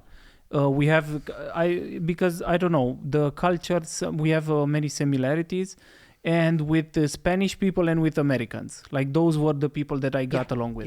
Yeah. No, but it's actually something that I absolutely love about. I love it when I meet people who talk way too much. Yeah, man, I want to listen. Bore me with the details, you know. For example, everybody used to tell me about how I used to live in a commune, and they used to tell me how they would never date a girl that talks too much. And I was like, dude, are you serious? That's the best thing that you could ever do, where you could just like talk to her and she would never shut up and I would never shut up, and it just It's gets perfect. It's just you don't need music. That's You it. don't need radio. You are the music. You are the music. We are the music. Everybody just talks all the time. Like I just got out of a situationship lately with a girl that was exactly she would never shut up, and it was just endless cat memes. I fucking loved it. It's perfect, man. Yeah, cat memes and women and men who don't shut up. If somebody ever tells you to shut up, they're the problem, not you. Yeah. Seriously. I'm not saying this just because I'm an extrovert or a social butterfly. No, seriously, it's just like bore me with all the details. Tell me about that one village you went to 7 years ago. Tell me about that one time you had the best shawarma ever when you were in Montenegro. I don't even know. So leave comments. Tell the stories. So Fares will Tell listen the and stories. read. Tell the stories. Tell the stories. So I can read all of Fares them. listens. And I will Fares come read the comments and I come read the comments and leave a review and leave a review. And then I'm gonna sit there and I'm gonna try to one up your stories. No, but I really like it when I see that. When I see people who have an appetite to talk to other people. You know? It's very fun. It's very unique when I see it. I'm not saying this because grandmas really like talking to me. Grandmas, oh my god, I love talking to grandmas, Romanian grandmas, because they're always so sweet and always so kind, which is ironic because they can Don't also they be so ask evil. you like who? I don't know how to translate. No, the question with de alcuiești. De alcuiești. I got asked the alcuiești once. Mă, tu de alcuiești. I'm not even fucking with you, but yeah. There's an open micer, there's a comedian, Florentin Pauna, who has a joke about this, and it's absolutely beautiful. So if you ever get the chance to see Florentin, go see Florentin. It's fucking beautiful. I was in Manzătești. I was in Manzătești. Okay. Don't ask me what I was doing in Manzătești, right? Because I always find myself in like these weird situations, and I end up in them. And because I'm a băiat descurcăreț, I have to get out of them. And I was in Manzătești. It was Fares in Manzătești. Superb. That's a whole premise. I was right in there. Manzătești. And I remember what we were doing in Manzătești. We were there and we were with a few friends, and I was walking to the store. Now, ladies and gentlemen, when you look like me, a lot of people are going to see in Romania, in the villages in Romania, they're going to see people like me for the first time ever. Yeah. And my brother was still asleep, so I went by myself. All right, so I was going to the store at my friend's house, and I got asked, alcuiești. And I got asked, alcuiești. Now,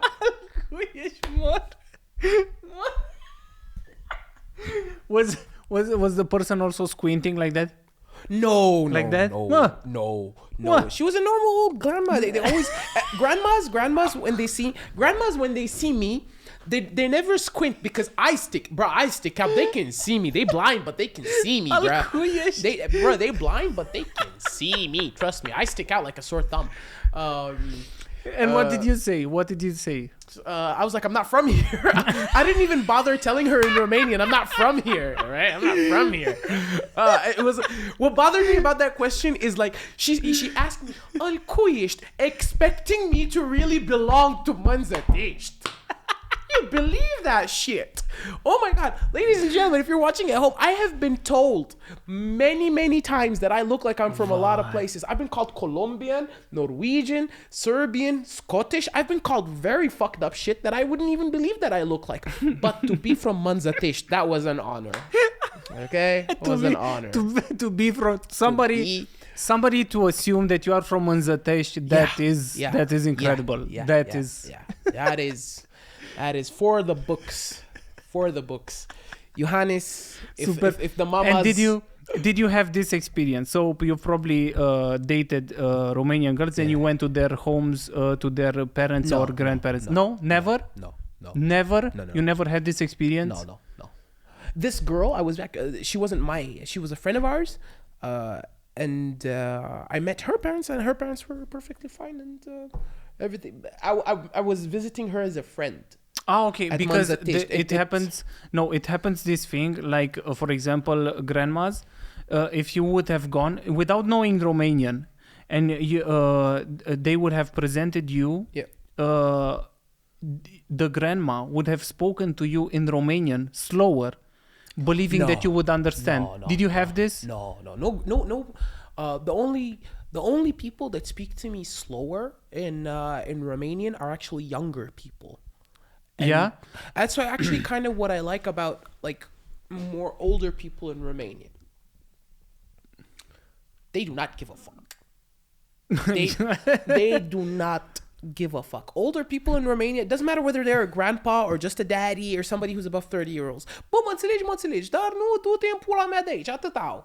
You know, I like that shit. It's a nice attitude to have. It's just, if you're on the first time receiving end of it, it's fucked up. Yeah, I think so. Yeah. If you're on the receiving end of it the first time, it's fucked up. But like you get used to it. It's a nice attitude to have. Nobody speaks to me slower. I don't expect it. I don't expect like special treatment. Personally, I don't really like this attitude, but I will ask you to repeat if I don't understand. Because if I don't understand, I don't understand. And I don't like doing this thing where I pretend to understand what you said or what you're going through because, I'm a lot of shitty things, but a liar ain't one. But I understand this because I also had some trouble. Also in Germany, there are a lot of people with different accents. Oh my God, they're very stuck up about their language, though. And I had problems because they would talk in an accent, and I would be like, "Wow, no, that's not fucking German." Yeah, I learned a different thing. Yeah, I learned C. Yeah. I could never. I don't understand how you lived in Germany, but that's why I came back. Man, I talk so much shit about Germany. It's incredible. I could see why. Man, wait, I had one. I want to see what questions I have written some questions here for you, and I'm curious if I covered everything. Voi ce mai faceți acasă? Să nu uitați să dați like, share și subscribe. Da, like, share și subscribe. Să dați like, share și subscribe. Și să mai scrieți și voi povestea acolo de la Manzătești, de la nu știu ce. This is the best. You have to do a bit about this. I'm thinking about it. You have to do a bit about the fact that somebody considered that you are from Manzătești. I'm thinking about it, but it got triggered when I saw someone else's bit that it happened to me. Yeah. But I couldn't get the words where it's a different joke from his. And that worries me all the time. Okay, I can understand. Yeah. And that worries me all the time. Yeah. So I was like, I'll keep it aside. I'll show it to him when I have the words for it. And I'm going to be like, hey man, this is the joke I have. This is the joke you have.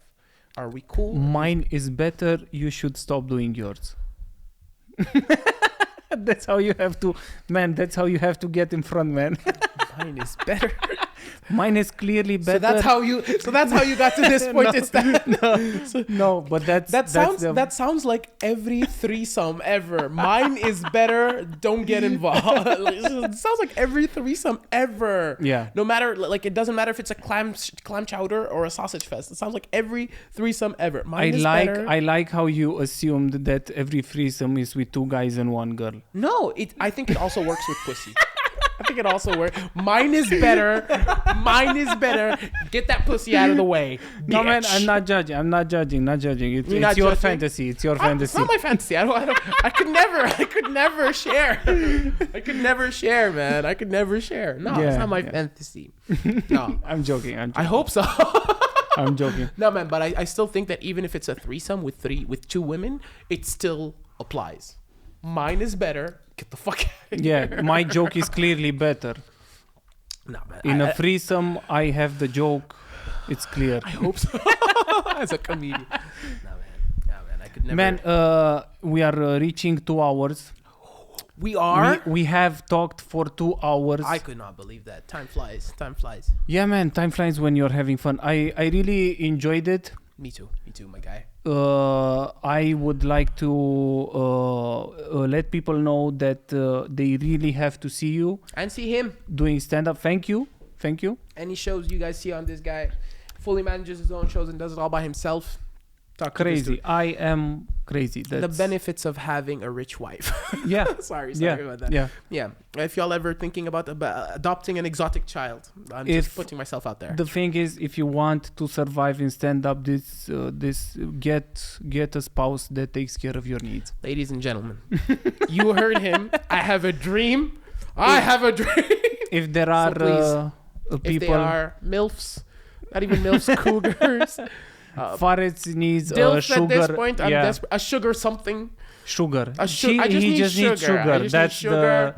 It doesn't So, yeah. matter the source of the sugar. He just needs the sugar. Yes, I'm broke. I'm unapologetic about it. Yeah. Please finance my lifestyle. I'm very impulsive. Fares, so what I ask everybody at the end of the podcast is this question. You are in this situation. The whole planet is in front of you. Whole planet. 8 billion. 8 billion people Stand up. are in front of you. You have to say one thing. What do you say? Stand up or non-stand up? No. It's whatever you want. It doesn't matter. You can just fart and leave. That is you shouldn't do that, but that's an option. Just fucking try. Try. Perfect. Just fucking I love that. try. I love that. Don't look